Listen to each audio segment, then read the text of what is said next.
Cricket বিশ্বে boxing day test একটি অত্যন্ত মর্যাদাপূর্ণ এবং ঐতিহ্যের নাম। প্রতি বছর ২৬ ডিসেম্বর এই বিশেষ টেস্ট ম্যাচটি শুরু হয়। নাম শুনলেই মনে হবে বক্সিং এর মতোই উত্তেজনাপূর্ণ শারীরিক বা মানসিক শক্তি প্রদর্শনই যেন এর মূল লক্ষ্য। তবে আসলেই কি তাই? বক্সিং ডে টেস্টের সাথে আদৌ কি বক্সিং এর কোনো সম্পর্ক রয়েছে? সহজ কথায় ক্রিসমাসের পরের দিনই অর্থাৎ ২৬ ডিসেম্বর যে টেস্টটি শুরু হয় তাকেই বক্সিং ডে টেস্ট বলা হয়। অস্ট্রেলিয়া, দক্ষিণ আফ্রিকা এবং নিউজিল্যান্ডের মতো ক্রিকেটীয় দেশগুলোতে এই দিনটি ক্রীড়া উৎসবের কেন্দ্রবিন্দুতে পরিণত হয়। এর মূল আকর্ষণ এবং সবচেয়ে বড় মঞ্চ হলো অস্ট্রেলিয়ার মেলবোর্ন ক্রিকেট গ্রাউন্ড। হাজার হাজার দর্শকের উপস্থিতিতে এই ম্যাচটি টেস্ট ক্রিকেটের এক অনন্য উদযাপনে পরিণত হয়।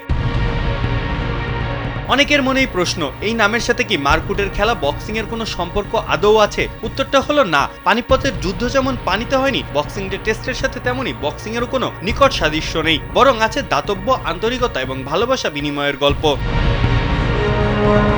এর নামকরণের পেছনে মূলত দুইটি ঐতিহাসিক তত্ত্ব রয়েছে।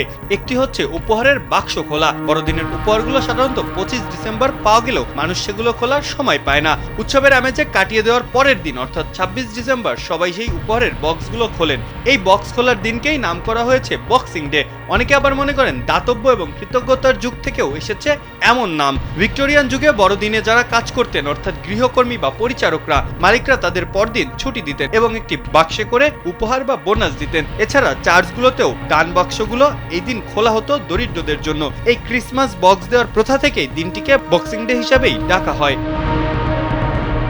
বক্সিং ডে ম্যাচের প্রথম হদিস পাওয়া যায় ১৮৬৫ সালে। এমসিজিতে শেফিল্ড শিল্ডের ম্যাচে ভিক্টোরিয়া এবং নিউ সাউথ ওয়েলস মুখোমুখি হয়েছিল। তবে সেই ম্যাচ ২৬ ডিসেম্বর হওয়ার কথা ছিল না, বরং ম্যাচের মাঝখানে একদিন ২৫ ডিসেম্বর পড়েছিল, যা মূলত বড়দিন। খেলা থাকায় সফরকারী নিউ সাউথ ওয়েলসের খেলোয়াড়রা পরিবারের সঙ্গে বড়দিনের ছুটি কাটাতে পারবেন না বলে মন খারাপ করে বসে থাকেন। তাদের দাবি মানতেই সেই ম্যাচ বড়দিনের পরদিন শুরু হয়েছিল।